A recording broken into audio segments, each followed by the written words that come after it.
You were trained to believe control is normal, that a job is success, that degrees equal intelligence, that working harder means you're winning. But behind that illusion is a hidden system, one that turns free minds into obedient machines, not with force but with repetition. And here's what should haunt you.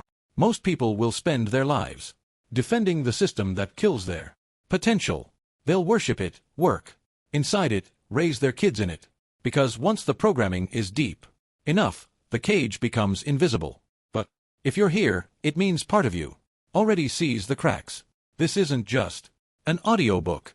It's a deletion of mental scripts, of obedient intelligence, and of the version of you they built to stay silent. Because what I'm about to give you isn't motivation. It's a brain hack to escape the matrix, to rebuild your mind, and to think like the 1% who never needed permission. Let's begin. Chapter 1. The hidden machine that runs your mind. If you were truly thinking for yourself, why do your thoughts look exactly like everyone else's?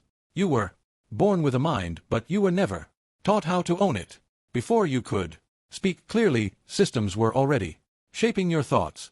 School, religion, television, social norms, each of them gave you words, rules, beliefs. Not so you could think better, but so you could be controlled more easily. That's not paranoia, that's design. The truth is, 99% of people walk through life with borrowed thoughts. They're not stupid. They're just mentally conditioned. They believe what they're told. They fear what they're taught to fear. And they chase what they were programmed to chase, even if they can't explain why. And what's worse, they'll defend that system with their life. Because when the mind is programmed, the prison becomes invisible. The real system isn't external. It's internalized. Most people think the system is a government, a school, a corporation, a law. No, the real system is the mental autopilot you were never trained to question. Let me show you what I mean. If I asked you why you went to school, you'd probably say, to get an education. But why is education something you only get from a school? Why does a piece of paper hold more value than actual knowledge? Why is memorizing history, repeating formulas, and obeying bells considered learning? It's not because it works. It's because it conditions obedience. You weren't being taught how to think. You were being taught how to submit. And the system, it rewards that submission. It gives you praise when you follow, punishment when you question, and a paycheck when you stay quiet. The mind of the 99% trained, tamed, and timed. Here's the real formula. Train the child to follow structure. Reward them for performance, not truth. Time their life around bells, clocks, deadlines. Tie their identity to external approval. Convince them they're free while they obey every step. That's the mental software running in most people. And that's why they never escape. They don't question their 95. Because everyone else works one. They don't question their education because it came from authority. They don't question money, religion, law, success. Because questioning feels unsafe. And the system is smart. It doesn't need violence. It just needs your agreement. The difference between you and them. If you're still listening, you've already separated from the 99%. Because your curiosity hasn't been killed. Your silence hasn't made you obedient. And deep inside, you were never meant to be just another programmable unit in their machine. You were born with a system inside you far more powerful. One that questions, connects, and constructs new meaning. The problem is, no one ever taught you how to activate it. That's what this audiobook is for. To help you outthink the system, not with rebellion, but with clarity. Not by yelling louder, but by seeing deeper. Not by breaking rules, but by building your own. In the next chapter, I'll show you how even intelligent people become obedient, and how the system rewards smart minds only if they stay inside the cage. We'll expose the illusion of success and reveal the real trap hiding behind your ambition. Chapter 2. The Trap of Smart Obedience. The system doesn't fear your intelligence. It fears what you'll do with it once it's no longer for sale. What if I told you that smart people are the easiest to trap? Not because they lack awareness, but because their awareness has been redirected. They're praised for their logic, rewarded for their memory, elevated for their ability to solve problems they didn't choose inside a system they never built. It sounds like success, feels like achievement, but underneath it's often just intellectual obedience dressed as ambition. Intelligence was never the problem. Direction was school doesn't kill smart people. It just redirects their curiosity into controlled lanes. Solve this equation, but don't question who designed it. Write this essay, but stay within the rubric. Get good grades, but don't ask why you're being graded. You're not rewarded for insight. You're rewarded for compliance in high resolution. That's what I call smart obedience. You're clever enough to execute the system flawlessly, but too conditioned to challenge why it exists. It's how doctors, engineers, lawyers, and academics become high-performance prisoners. They know a lot, but they rarely know themselves. How smart people get trapped deeper than anyone else. Here's the paradox. The smarter you are, the more validation you get from the system, and the more validation you get, the harder it becomes to leave, because now you have something to lose, a title, a reputation, a paycheck, an identity. And so intelligence becomes a cage with velvet walls. You don't feel trapped. You feel respected. You feel needed. But what you don't realize is this. The system doesn't care how smart you are as long as your intelligence stays on a leash. What the system fears. The system doesn't fear the dropout, the protester, the rebel. It fears the intelligent mind that walks away in silence. The mind that asks, why am I solving problems I didn't create? Why am I working for someone else's goals? Why does my intelligence only matter when it's profitable for someone else? These questions don't lead to rebellion. They lead to evolution. Because once you stop selling your intelligence to the highest bidder, you begin investing it in freedom, the beginning of mental ownership. Here's the shift. You don't need to destroy the system. You just need to stop feeding it with your focus. Imagine what would happen if you used your intelligence to build income streams, not RUMs. Used your curiosity to design systems, not chase promotions. Used your logic to escape, not excel. Suddenly, you're not playing the game better. You're building your own game. And that's the ultimate threat to a system that profits off your participation. The exit isn't loud. It's strategic. You don't need to argue with the system. You don't need to prove anything. All you need to do is stop offering your mind to be used and start using it for yourself. In the next chapter, I'll show you the exact brain hack that flips this switch. How one simple change in thinking breaks the loop of obedience and starts turning your thoughts into tools for personal freedom. This is where you stop thinking like a student and start thinking like an architect. Chapter 3, the brain hack that breaks the loop. The smartest prison is the one that rewards you for staying inside. The system doesn't need bars. It doesn't need chains. All it needs is a pattern you never notice but keep repeating. That pattern is mental obedience. It looks harmless. You wake up. You check your phone. You get to work. You follow a calendar someone else designed. You solve problems that don't belong to you. You chase goals that don't fulfill you. And at the end of the day, you're too tired to ask why. That's the loop. And most people, even smart people, never escape it because the loop feels productive. It feels responsible. It even feels impressive, but it's still a loop, and it keeps your mind running in circles instead of moving forward. The brain hack. Interrupt the loop with a systemic thought. Here's the hack. Replace linear thinking with systemic thinking. Let me explain. The system trains you to think in lines. Study, job, promotion, retirement, wake, work, consume, repeat.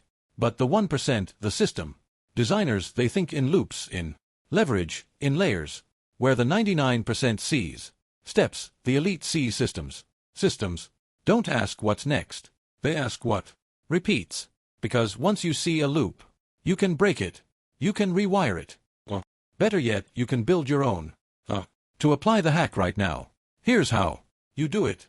Ask yourself these 3 questions every single morning. What am I repeating that's not moving me forward? Routines, conversations, habits, thoughts. What system am I unknowingly feeding?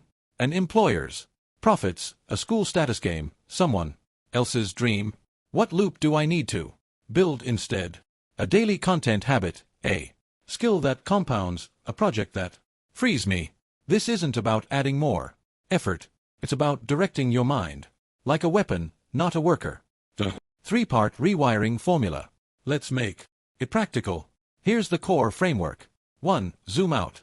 Your first task is to stop thinking like a task rabbit. Zoom out. Ask, what system am I inside of? Who designed it?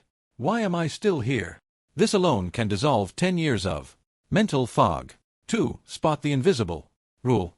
Every loop has one unspoken rule. For school, obedience. For work, time equals sign value. For social life, fitting in equals sign success. Once you see the hidden rule, ask yourself, do I still agree with this? If not, you're already free. 3. Build a new loop. This is where the real shift happens. Design one mental loop that serves you. Learn, teach, monetize, think, create, scale, observe, apply, repeat. You don't need a degree. You don't need permission. You just need a daily system that evolves your mind in the direction you choose. The outcome from obedience to ownership. The moment you use this brain hack, everything changes. Suddenly, work becomes optional, not default. Education becomes selective, not forced. Success becomes personal, not performative. This is how you stop obeying invisible scripts and start writing your own. Because the goal isn't to think harder, it's to think outside of the loop entirely. And once you do, you don't just outthink the system, you leave it behind. Chapter 4. How to see the game and stop playing it. You can't win a game you don't know you're playing. And the system's greatest trick was convincing you this was life. Most people are stuck not because they're weak, but because they're playing someone else's game with rules they didn't create, chasing rewards they don't even want. They don't realize they're in a game. They think it's just how life works. That's the trap. The system doesn't need to force you. It just needs to make the game feel real. Get a job, you win. Buy a house, you win. Work 40 years, you win. Retire, tired, regretful, and replaceable, but still think you won because everyone around you claps when you follow the script. And no one tells you the truth. You were never free. You were just playing well. The architecture of the game. To escape the game, you first have to see the board. Here are the 4 main systems that control how 99% of people think. 1. The time trap. If I just keep working, I'll get ahead. No, you're just getting older. The system trains you to trade hours for approval. From school bells to paychecks, your time becomes their product, and you become a tool that feels responsible for being used. The most obedient players lose their lives by the hour and call it a career. 2. The money illusion. Work hard and the money will come. No, the system doesn't reward effort. It rewards position and leverage. That's why a CEO earns more in one meeting than a teacher earns in a year. That's why someone with a digital product can make money while asleep, and someone with a job can't leave for 3 days without asking permission. The truth, money flows to those who own systems, not obey them. 3. The identity box. Be realistic. Be humble. Fit in. You've been shaped to keep your personality inside the lines. Don't be too intense. Don't think too big. Don't stand out. But this isn't humility. It's containment. It's how the game trains you to reject your own potential before you ever touch it. Your personality was edited. Your ambition was softened. Your silence was praised. All to keep you easy to manage. For the fear lever. Don't risk too much. You'll lose everything. Fear is the final lock. Fear of failure, fear of judgment, fear of starting from zero. The system doesn't need to stop you. It just needs to convince you that freedom is too dangerous. So you stay where it's safe, and safety becomes your cage. To see the game differently. The people who escape don't escape through luck. They escape through perception. They see the game as it is, not how it's advertised. So how do you start seeing? Here's a framework you can use right The three-part game recognition. Protocol. Step 1. Name the game. Ask yourself, what game am I playing? Who benefits from me playing it? What belief is keeping me inside it? If you can't name the game, you're trapped in it. Step 2. Break the rule that isn't real. Every game has one fake rule. Find it. Question it. Destroy it. Examples. You need a degree to succeed. You have to work 40 years to earn freedom. You must struggle to deserve wealth. Yes. What if that rule was never true? Because most of them never were. Step 3. Stop playing. Start building. The real power isn't in playing the game. Better, it's in creating your own game. Entirely. Where you control your income, learning, identity, direction. Where the rewards don't come from applause, but from alignment. You don't escape by winning. You escape by exiting. Here's what they won't tell you. The most powerful people aren't playing harder. They've left the board entirely. They live by different rules. Their mind is built on different values. And their intelligence, it's not for sale. It's for creation. That's your next move. Chapter 5. Building mental autonomy. You don't need more knowledge. You need to reclaim your mind from the machine. Most people don't fail because they're not smart. They fail because their thinking belongs to someone else. They think with words they didn't choose. They chase goals they didn't create. They live by rules they never questioned. And the system loves that because an obedient thinker is predictable, controllable, profitable. But you're here to reclaim your thoughts. Not with rebellion, but with architecture.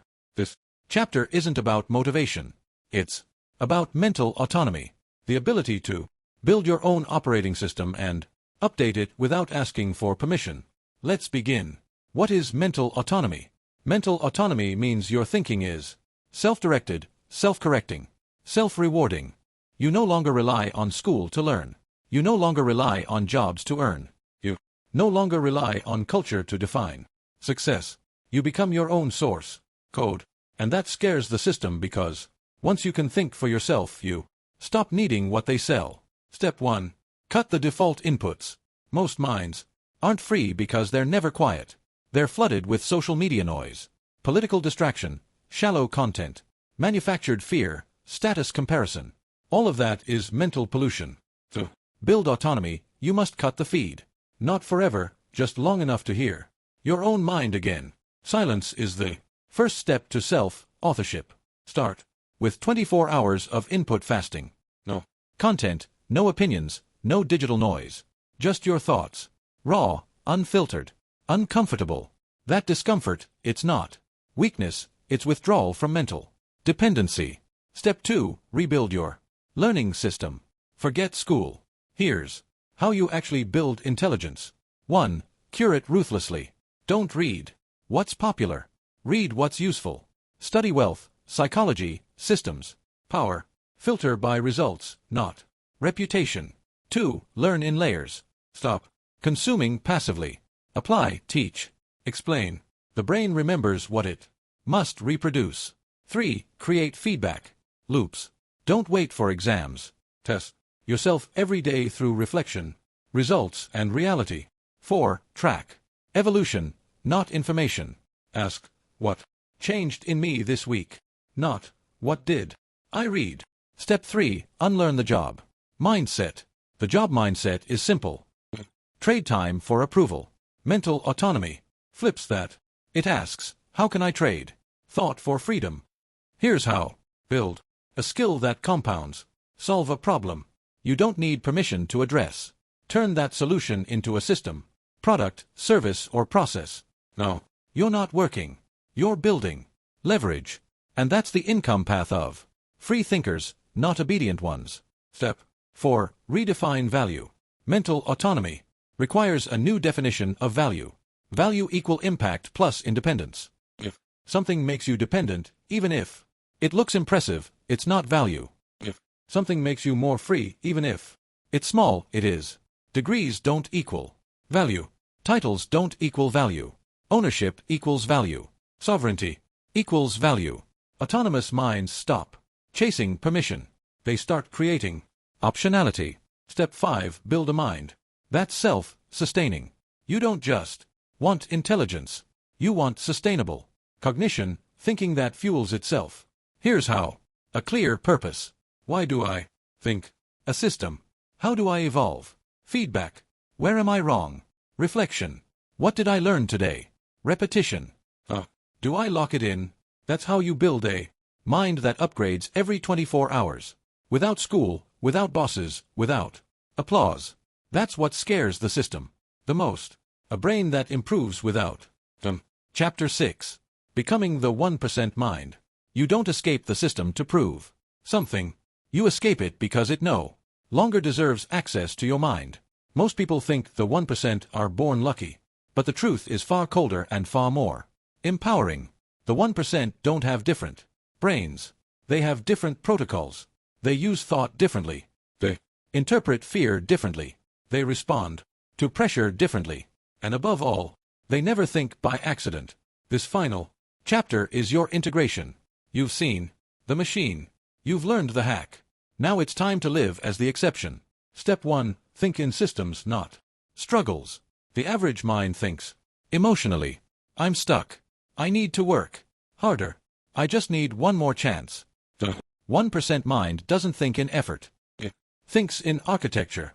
Instead of asking, what do I need to do? Asks, what system would make this problem irrelevant? They don't hustle. They build loops, mental loops, income loops, influence loops. They build once and let it evolve forever. Step 2. Detach from noise. The average mind needs stimulation to feel alive.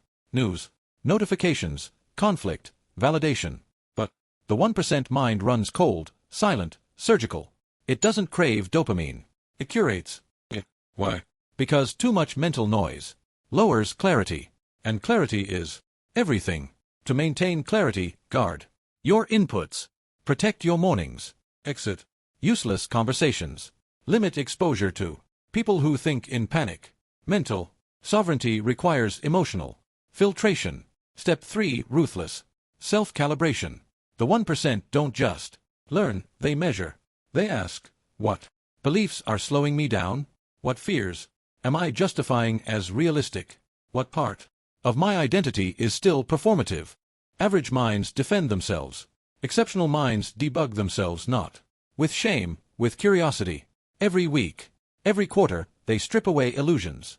Because every illusion you keep costs you a piece of your potential. Step 4. Operate from calm power. The world teaches force. Push harder, grind more, be louder. The 1% operate differently. They use stillness as strength, patience as strategy, ambiguity as leverage. They don't rush because they're already in control. They don't seek approval because they already chose their values.